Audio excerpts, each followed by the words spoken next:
Hello मेरे प्यारे बच्चों। तो क्या हाल चाल है। होप कि आप लोग मस्त होंगे, तंदुरुस्त होंगे और आप लोगों की पढ़ाई भी मस्त चल रही होगी। तो चलिए आज की वीडियो हम लोग देखते हैं अनसॉल्व पेपर जीव विज्ञान का। वो भी कौन सा हम देखेंगे, 2023 का हल कर रहे हैं। ठीक है, 2024 का सारा सोल्यूशन हम करा चुके हैं। अगर 2 साल का आप लोग सोल्यूशन कर लेते हैं, ठीक है, 2023-24 का मैं बार बार कह रहा हूँ कि 2023-24 का सोल्यूशन कर लीजिए, आपका 90% तय हो जाएगा जीव विज्ञान में। ठीक है, केमिस्ट्री फिजिक्स में आपको 3-4 साल का करना पड़ेगा। ठीक, उसके बाद आपको कुछ नहीं पढ़ना है। अगर आप लोग इतना तैयार कर लेते हैं, अभी भी टाइम है। तो यहाँ पर देखिए हम लोग 2024 का सारा सेट हम लोग कर चुके हैं। पीडीएफ के लिए आप लोग इस पर कांटेक्ट कर सकते हैं और संडे को आज हम लाइव आने वाले हैं। ठीक है, तो यहाँ पर देखिए सेट नंबर कौन सा चल रहा है, इसका सेट नंबर आपका 3 चल रहा है। ठीक ना, सेट नंबर 1 है, set number 2, set number 3। Set number 3 में आपका हो चुका है प्रश्न नंबर 5 के क तक। प्रश्न नंबर 5 का क हो चुका है, प्रश्न नंबर 5 का क हो चुका है। ठीक है, प्रश्न नंबर 5 का ख देखिए यहाँ पर प्रश्न नंबर 5 का ख कह रहा है कि वाहित मल उपचार पर टिप्पणी लिखिए। वाहित मल उपचार पर क्या करना है, टिप्पणी लिखना है। ठीक है, यहाँ पर देखिए प्राथमिक उपचार। प्राथमिक उपचार क्या है इसमें, प्राथमिक उपचार इस अवस्था में जल में तैर रहे कागजों, प्लास्टिक अपशिष्ट बोतलों आदि को ठीक ना, आदि को यहाँ पर आदि बना लीजिएगा, ये आदि था।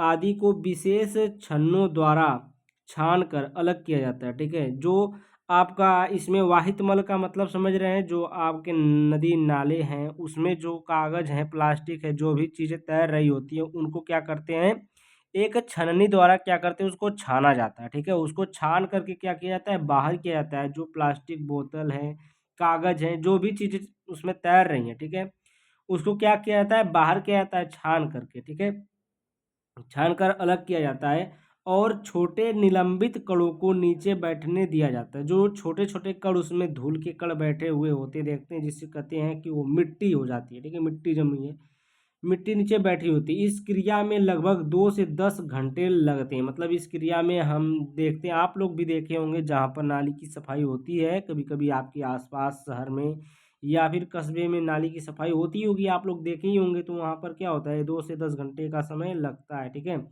जल में केवल कार्बनिक पदार्थ अधिकता में रह जाते हैं। जो जल होता है उसमें क्या कार्बनिक पदार्थ, जो कोयले टाइप का जो पदार्थ होता है, जो काला पानी रह जाता है। ठीक है ना, जो काला पदार्थ होता है वही रह जाता है। ठीक है, और सब चीज़ें निकाल ली जाती है उसमें से साफ सफाई के दौरान। आगे चलते हैं हम लोग।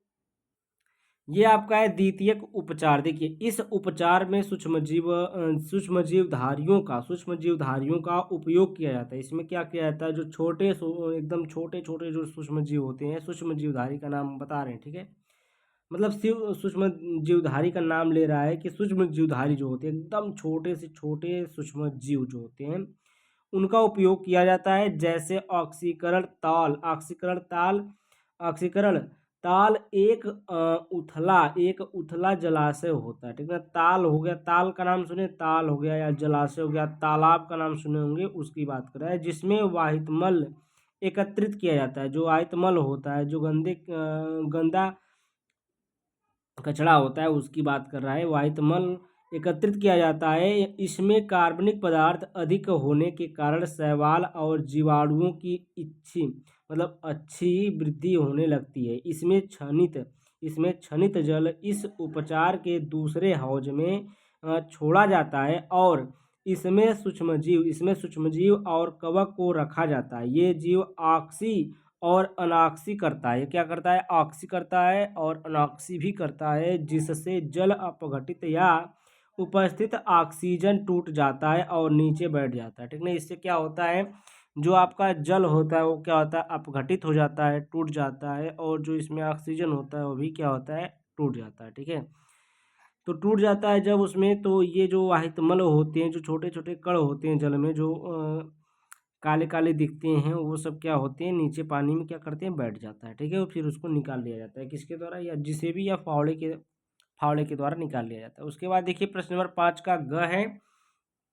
प्रश्न नंबर 5 का ग, समष्टि के किन्हीं 3 महत्वपूर्ण गुणों का वर्णन कीजिए। ठीक ना, समष्टि आप लोग नाम सुने होंगे। समष्टि 2024 में हम सेट पहला ही कराए थे, समष्टि उसमें दिया था 5 नंबर में।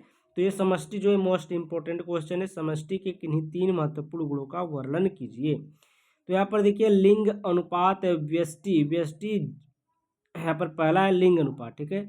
इसमें लिखिए व्यष्टि जीव या तो नर होगा अथवा मादा, लेकिन समष्टि में कुछ जीव नर होंगे व कुछ मादा, अतः समष्टि में ही नर व मादा की संख्या के बीच अनुपात संभव है, ठीक ना।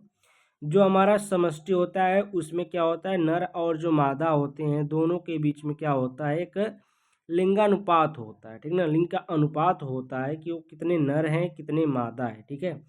तो समष्टि में नर और मादा की संख्या के बीच अनुपात संभव होता है।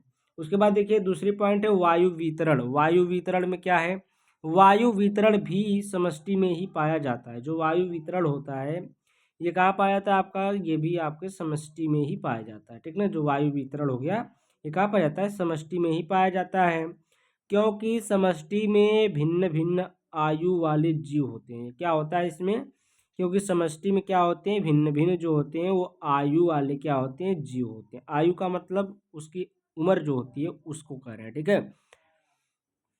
तो इसमें क्या होता है, जो समष्टि होता है उसमें कोई किसी जीव का जो जीवन काल होता है, कभी 10 साल होता है किसी का, तो किसी का 20 साल होता है, किसी का 12, 15, 20, 25, 30, ठीक है। तो इस प्रकार से आयु वितरण मतलब आयु वितरण का आयु वितरण होता है, ठीक ना। अब देखिए जन्म एवं मृत्यु दर, जन्म और मृत्यु दर भी देख लीजिए। यहाँ पर देखिए जीव विशेष जन्म लेता है, ठीक ना। जो जीव होते हैं वो क्या होते हैं, विशेष जन्म लेते हैं, कई प्रकार के जन्म लेते हैं जो जीव, और मरता है। जो जीव होता है वो क्या होता है, जन्म लेता है और क्या करता है, मर जाता है, ठीक है। लेकिन समष्टि में जीवों में स्ना संतानोत्पत्ति से नए जीव जुड़ते हैं या जीवों की मृत्यु से समष्टि में जीवों की संख्या कम होती है। इनको क्रमशः जन्म दर या मृत्यु दर कहते हैं, ठीक है। यहाँ पर कह रहा है कि जो हमारा वातावरण जो हमारा समष्टि है उसमें आपके जीव की मृत्यु हो रही है या जीव का जन्म हो रहा है। कोई नया जीव है जन्म ले रहा है या फिर किसी पुराने जीव का मृत्यु हो रही है, ठीक है। उसके जन्म लेने से वृद्धि होगी आपकी समष्टि में, और आपकी मतलब उसके मृत्यु से समष्टि में क्या होगी, कमी होगी। तो उसी को हम लोग क्या कहते हैं, अगर देखिए वृद्धि हो रही जन्म ले तो उसको हम लोग जन्म दर कहेंगे, ठीक ना, जन्म दर कहेंगे। और अगर मृत्यु हो रही तो उसको हम लोग क्या बोलेंगे, मृत्यु दर कहते हैं, ठीक है। यहाँ तक बात समझ में आई, आगे चलते हैं। देखिए नेक्स्ट क्वेश्चन है आपका प्रश्न नंबर 5 का घ, प्रोटीन संश्लेषण में आरएनए की क्या भूमिका है। देखिए प्रत्येक कोशिका में प्रायः 3 प्रकार के आरएनए पाए जाते हैं। कौन कौन से, एमआरएनए, आरएनए और टीआरएनए, ठीक ना। तो यहाँ पर देखिए इन्हीं तीनों प्रकार के आरएनए से प्रोटीन संश्लेषण का कार्य होता है। तो इसमें क्या होता है, जो एमआरएनए होता है मैसेंजर आरएनए, ठीक है, और आरएनए और टी ट्रांसफर आरएनए, इन तीनों आरएनए जो होते हैं इन्हीं के कारण क्या होता है, प्रोटीन संश्लेषण का कार्य होता है। आगे चले हम लोग। अब देखिए यहाँ पर है एमआरएनए के बारे में लिखे हैं। एमआरएनए यह केंद्रक से आदेश लेकर राइबोसोम पर पहुंचता है। इसमें आनुवांशिक कूट होते हैं। ये क्या करता है, एमआरएनए ये क्या करता है, संदेश वाहक होता है, मैसेंजर आरएनए इसका नाम है, ठीक ना। यानी कि मैसेज पहुंचाना ही क्या इसका काम है, ठीक है। यह केंद्रक से आदेश लेकर कहाँ जाता है, राइबोसोम। यहाँ पर मैसेंजर आरएनए का काम क्या, आदेश पहुंचाना। तो यह आदेश लेकर कहाँ जाता है, राइबोसोम पर पहुंचता है। इसमें क्या होता है आपका, अनुवांशिक कूट होता है, ठीक ना। अनुवांशिक कूट जो आप लोग समझ सकते हैं, अनुवांशिक कूट जो क्या बोलते हैं उसको, जेनेटिक, ठीक ना, जेनेटिक्स से होते हैं, ठीक है। उसके बाद आर आर एन ए में क्या है, यह केंद्रक में डीएनए से उत्पन्न होता है। जो आरएनए होता है यह स्वयं किससे उत्पन्न होता है, डीएनए से उत्पन्न होता है। यह राइबोसोम की रचना में भाग लेता है। यह कहाँ भाग लेता है, राइबोसोम की रचना में भाग लेता है। प्रोटीन संश्लेषण की क्रिया राइबोसोम पर ही होती है। जो प्रोटीन संश्लेषण होता है उसकी जो क्रिया होती है कहाँ होती है, राइबोसोम पर ही होती है। टी आर एन ए देखिए टीआरएनए में देखिए इस गुण पर प्रतिकूट उपस्थित होते हैं। जिसे इसमें क्या होता है, जो टीआरएनए होता है इसमें क्या होता है, जो प्रतिकूट होते हैं वो क्या होते हैं, इस पर उपस्थित होता है। प्रतिकूट का मतलब, कूट का मतलब, कूट का देखिए कूट हो गया एक, प्रतिकूट हो गया, जैसे नहीं होता है विपरीत वाली चीज, ठीक उसी प्रकार से ये विपरीत वाली चीज क्या होती है, इस पर उपस्थित होती है। टीआरएनए अमीनो अम्लों को राइबोसोम तक ले जाते हैं। जो टीआरएनए होते हैं ये ट्रांसफर करते हैं, इसका नाम ही ट्रांसफर आरएनए है, ठीक ना। तो ये क्या करता है, ट्रांसफर करता है। तो ये क्या करता है, एक राइबोसोम तक एमिनो अम्ल को क्या करता है, एमिनो अम्ल को राइबोसोम तक ले जाता है, ठीक ना, ले जाने का कार्य करता है। देखिए प्रश्न नंबर 6 है, थोड़ा सा फास्ट चलेंगे तभी ये आज खत्म हो जाएगा, हो पाएगा, क्योंकि हमको 2 वीडियो ही इसमें बनाना है। तो एक सेट का वीडियो मतलब आधा बन चुका है। देखिए यहाँ से निम्नलिखित पर टिप्पणी लिखिए।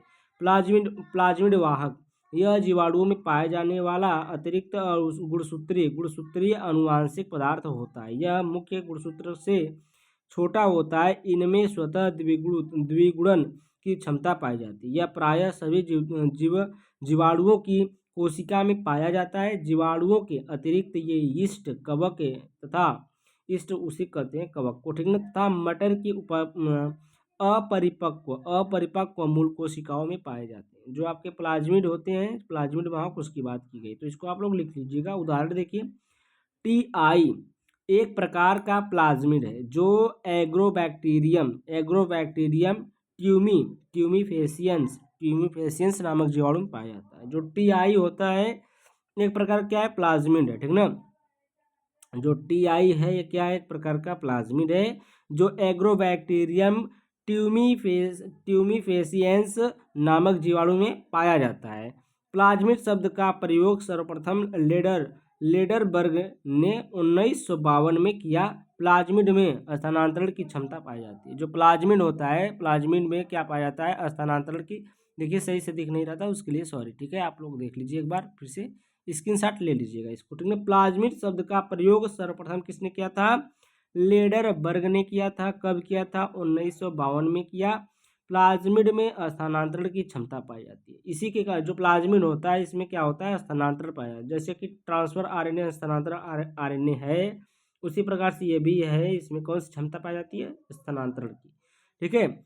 उसके बाद देखिए प्रश्न नंबर 6 का ख है। प्रश्न नंबर 6 का ख है, असंग जनन पर टिप्पणी लिखिए। असंग जनन पर क्या करना है, टिप्पणी लिखना है। देखिए उत्तर है, कभी कभी पादप के जीवन चक्र लैंगिक जनन या युग्मक संलयन या अर्धसूत्री विभाजन की अनुपस्थिति में ही नए पादप का निर्माण हो जाता है, ठीक ना। कह रहा है जो कभी कभी पादप होते हैं जीवन चक्र लैंगिक जनन या युग्मक संलयन या अर्धसूत्री विभाजन की अनुपस्थिति में, ठीक ना, उसका अर्धसूत्री विभाजन नहीं हुआ होता है, तभी क्या होता है, नए पौधे का क्या होता है, निर्माण होने लगता है, ठीक ना, हो जाता है। यह क्रिया असंग जनन कहलाती है। यह क्रिया क्या कहलाती है, असंग जनन कहलाती है। इसकी खोज किसने किया था, देखिए इसकी खोज विंकलर ने की थी। कौन, विंकलर, ठीक है। इसकी खोज किसने की थी, विंकलर ने की थी। यह 2 प्रकार का होता है। यह कितने प्रकार का होता है, 2 प्रकार का। असंग जनन कितने प्रकार का होता है, यह 2 प्रकार का होता है, ठीक है। आगे चले हम लोग नेक्स्ट पेज पर।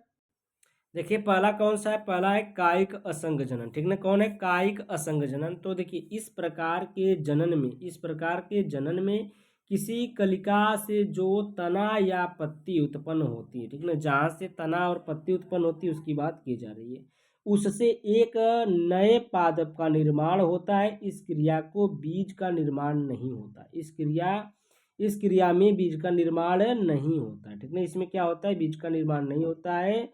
क्या होता है, इसमें तना या पत्ती से ही क्या होता है, पौधा बन जाता है, ठीक है। उदाहरण आलू हो गया, देखिए गन्ना हो गया आदि। आलू में क्या होता है, इसमें आलू को ही काट करके आलू पैदा किया जाता है ना। एक आलू को काटेंगे, उसमें जहाँ जहाँ आँख होती है उसको काट करके हम लोग क्या करते हैं, बो देते हैं। और एक आलू में से 2 भाग करते हैं, 3 भाग करते हैं, तो उसमें से कई गुच्छा में आलू निकलता है, ठीक ना। और ये गन्ना देखिए, गन्ना में क्या होता है, एक ऊख काटेंगे तो एक ऊख में, एक ऊख कहते हैं ईख, ठीक है, एक ईख में क्या होता है, कई प्रकार के गन्ने निकलते हैं, मतलब कई प्रकार के कई गुल्ले निकलेंगे, यानी कि जिसमें आँख रहेगी उसमें गन्ना पैदा होगा। यानी कि एक ईख में क्या होता है, 10-12 नहीं, बहुत ईख बन जाती है। जितने उसमें गुल्ले होते हैं जितने उसमें आँख होगी उतने गन्ने बनेंगे, ठीक है। उसके बाद देखिए प्रश्न नंबर पॉइंट नंबर 2 है, अनिषेक बीजता। अनिषेक बीजता क्या है, देखिए इस प्रकार के प्रजनन में इस प्रकार के प्रजनन में लैंगिक जनन की अनुपस्थिति में बीज का निर्माण होता है, परंतु बीज के बनने में युग्मक संलयन संलयन संलयन तथा अर्धसूत्री विभाजन की प्रक्रिया नहीं होती है। उदाहरण नींबू, नागफनी आदि। इसमें क्या होता है, बीज द्वारा ये बना होता है, ठीक ना। नींबू नींबू किस कैसे पैदा होगा, नींबू नींबू के बीज से पैदा होगा। नागफनी जो होता है ये भी उसके बीज से पैदा होता है, ठीक है। प्रश्न नंबर 6 का ग देखिए, प्रश्न नंबर 6 का ग है, देखिए कह रहा है जैव विविधता एवं इसके संरक्षण लिखिए। तो यहाँ पर देखिए जैव विविधता जो है बार बार ये पूछ रहा है, बहुत ही इंपॉर्टेंट क्वेश्चन है। तो इसको सेट नंबर 2 में हम लोग करा चुके हैं पहले। 348 से GH इसका कोड है। प्रश्न नंबर 8 देख लीजिए, ठीक ना। प्रश्न नंबर 8 देखेंगे तो ये क्वेश्चन जैव विविधता का आपको मिल जाएगा। पुनर्योगज डीएनए तकनीकी। देखिए पुनर्योगज डीएनए तकनीकी क्या होती है, तो इसमें देखिए प्रश्न नंबर, ये भी बहुत इंपॉर्टेंट क्वेश्चन है। पुनर्योगज डीएनए तकनीकी किसी भी डीएनए खंड की अनेक प्रतियां प्राप्त करने के लिए इस तकनीकी का उपयोग करते हैं। सभी जीवों का जेनेटिक मटेरियल समान प्रकार के न्यूक्लियोटाइडों AGCT का बना होता है। अतः एंजाइमों की सहायता से एक जीव के डीएनए से रिकम्बाइन यानी कि रिकम्बाइन कर दिया जाता है, जोड़ कर देते हैं, मतलब जोड़ देते हैं, ठीक ना, कर देते हैं। इससे निर्मित डीएनए को पुनर्योजन डीएनए तथा इस तकनीकी को रिकम्बिनेंट डीएनए टेक्नोलॉजी कहते हैं। क्या कहते हैं इसको, रिकम्बिनेंट डीएनए तकनीकी कहते हैं, ठीक है। आगे चले हम लोग, देखिए पुनर्योगज डीएनए तकनीकी को रिकॉम्बिनेंट डीएनए टेक्नोलॉजी कहते हैं। पुनर्योगज डीएनए तकनीकी को जेनेटिक इंजीनियरिंग भी कहते हैं, ठीक ना। जेनेटिक इंजीनियरिंग भी कहते हैं, जो आनुवंशिक इंजीनियरिंग के नाम से जाना जाता है, अभियांत्रिकी के नाम से, ठीक है। कहते हैं जेनेटिक इंजीनियरिंग या पुनर्योगज डीएनए तकनीकी पौधों अथवा फसलों, पौधों अथवा जंतुओं की जीन्स में फेरबदल करके उनकी नई किस्म तैयार की जाती है, ठीक ना। इसमें क्या किया जाता है, संकरण कराया जाता है। किसमें संकरण कराया जाता है पता है, इसमें फसलों पौधों का इसमें क्या होता है, जैसे मिला दिया आपका एक क्या मिला दिया, जिसमें घोड़ा और गधा दोनों मिला दिया जाता है, तो क्या बन जाता है आपका, खच्चर बन जाता है, ठीक ना। खच्चर का नाम सुनो, एक्का जिससे चलता था, ठीक है, एक्का जिससे चलता था खच्चर होता है, ठीक है। जेब्रा भी बन जाता है, ठीक है। तो ये सब क्या होते हैं, ये सब दो डीएनए से मिलकर ही बने होते हैं, ठीक है। जैसे आपके क्या हो गए, वो चीता नहीं, चितकबरा टाइप का एक आता है ना, वो भी एक क्या है, डीएनए होता है, ठीक है। किसका किसका डीएनए है, तो एक बाघ का है और चीता का, दोनों का डीएनए होता है, ठीक है। तो दोनों को मिलाया जाता है तो एक नए प्रकार का संकरण बनता है, और उस संकरण से नए प्रकार की बीज का मतलब उत्पादन होता है, ठीक है। आगे चले हम लोग। अब देखिए यहाँ पर प्रश्न नंबर 7 है, मानव में पाए जाने वाले किन्हीं 3 क्रोमोसोमी विकार सिंड्रोम पर टिप्पणी लिखिए, ठीक ना। तो ये बार बार क्वेश्चन पूछा जाता है कि मानव में पाए जाने वाले किन्हीं 3 क्रोमोसोमी विकार जो सिंड्रोम होते हैं उनके बारे में क्या करिए, उसके बारे में लिखिए, चर्चा करिए, ठीक है। तो यहाँ पर देखिए पहला है टर्नर सिंड्रोम, ठीक है। बहुत बार क्वेश्चन आया, 23, 22, 24 में भी आया है, 25 में भी आएगा टर्नर सिंड्रोम। इसको बढ़िया से आप लोग देख लीजिएगा।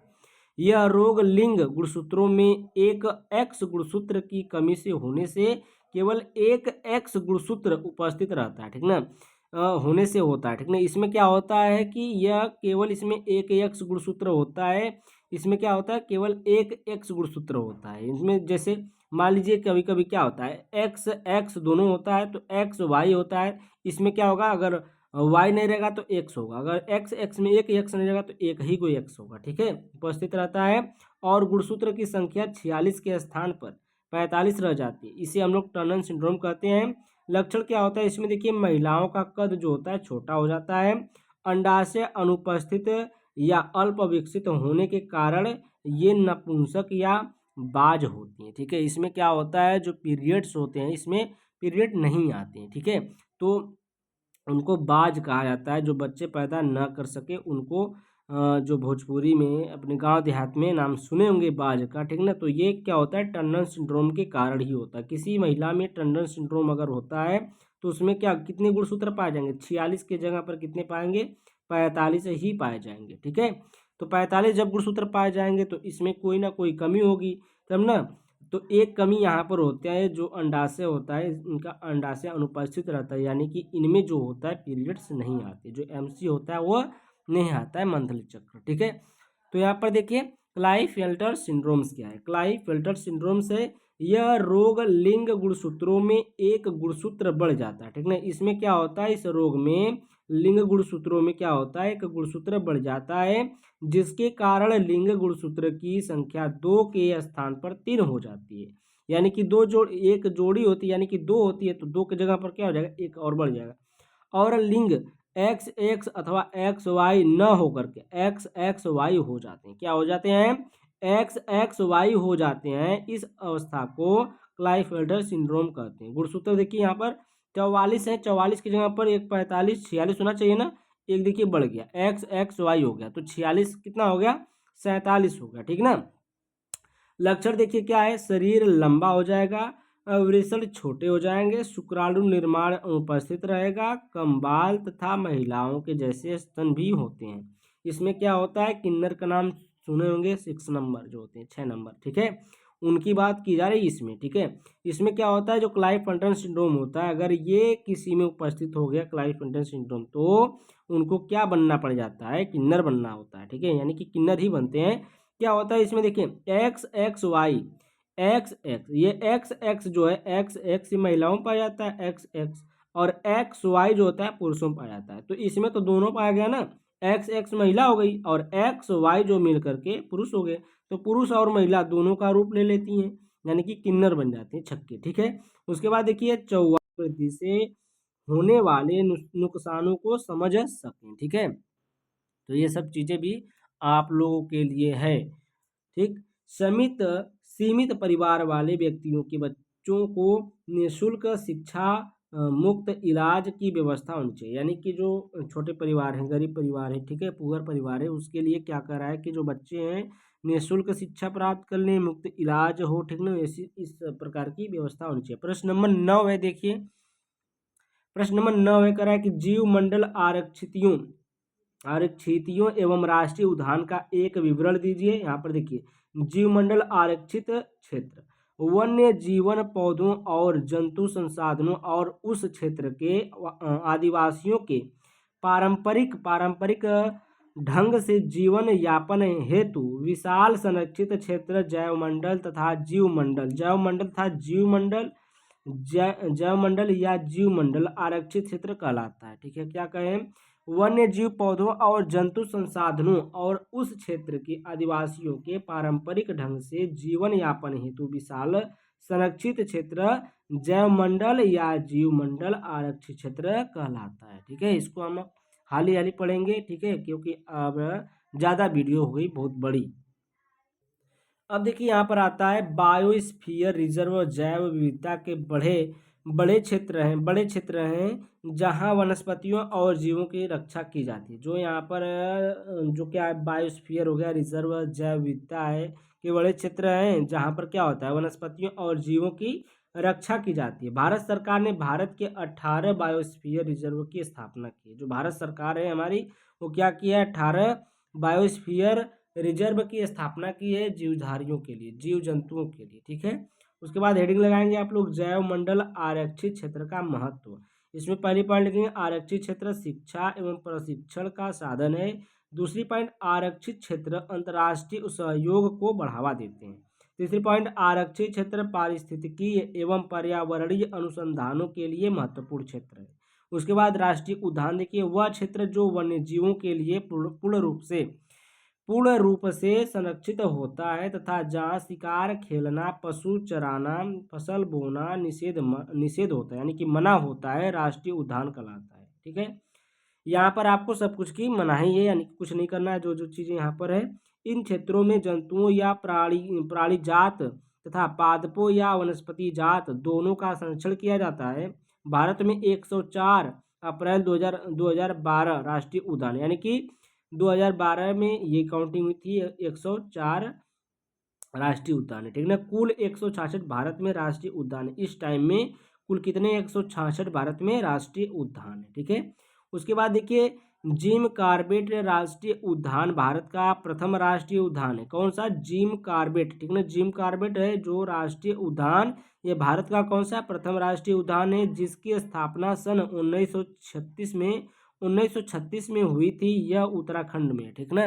जिम कॉर्बेट राष्ट्रीय उद्यान जो भारत का प्रथम राष्ट्रीय उद्यान है, इसकी स्थापना कब हुई थी? 1936 में हुई थी। और यह कहाँ पाया जाता है, कहाँ पर है? तो उत्तराखंड में है, ठीक है। येलो स्टोन, येलो स्टोन राष्ट्रीय उद्यान विश्व का प्रथम राष्ट्रीय उद्यान है, जिसकी स्थापना सन 1872 में यूएसए में हुई थी, ठीक ना। उसके बाद नोट कर लीजिए कुछ राष्ट्रीय उद्यान। काजीरंगा राष्ट्रीय उद्यान है, असम में है।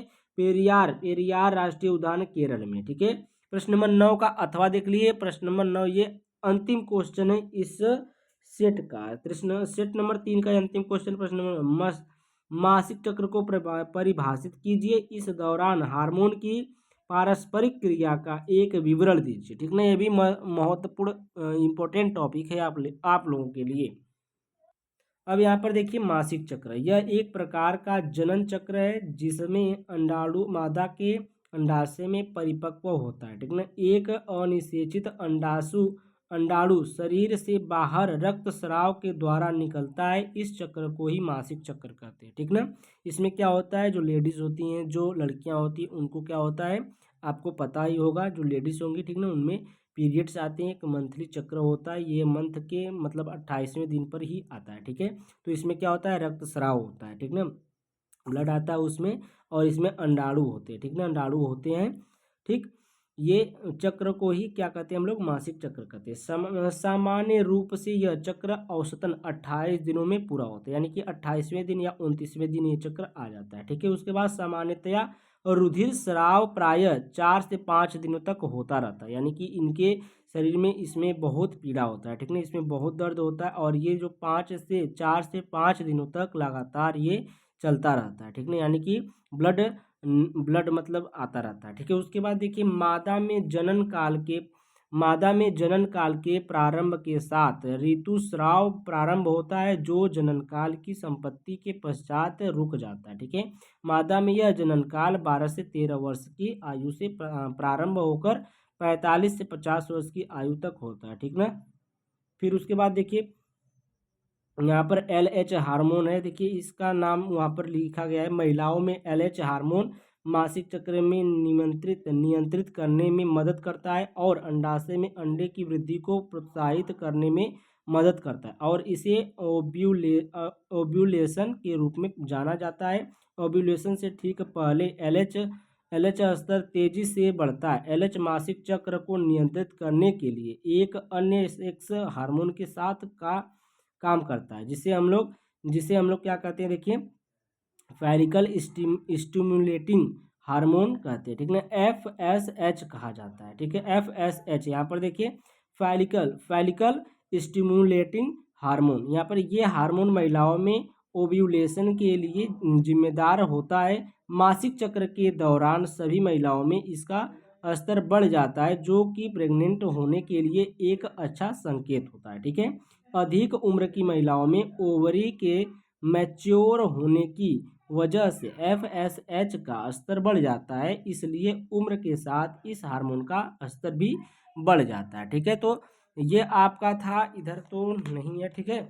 तो ये आपका जो सेट नंबर 3 था पूरा कंप्लीट हो गया। आप लोग इस सेट को देख लीजिएगा, ठीक ना, पूरा कंप्लीट ये देखिएगा और आपके एग्जाम में बहुत ही ज़्यादा हेल्पफुल होगा। Thank you, bye bye for watching my video. अगर वीडियो अच्छी लगी तो वीडियो को लाइक करें, चैनल को सब्सक्राइब करें, बेल आइकन घंटी भी दबा दीजिए, एक छोटा सा प्यारा सा कमेंट दे दीजिए, ठीक है। और देखिए आप लोगों को PDF लेना तो जो नंबर मैं दिखाया था उस नंबर पर आप लोग कांटेक्ट कर सकते हैं, व्हाट्सअप कर सकते हैं, PDF ले सकते हैं। 2 साल का लेंगे तो आपको बहुत ज़्यादा फायदा होगा। 80 से 90% क्वेश्चन उसमें से फंस जाते हैं, ठीक है, यानी कि 80 से 90% तक आ सकता है आपका मार्क्स, ठीक है। तो thank you, bye bye for watching my video.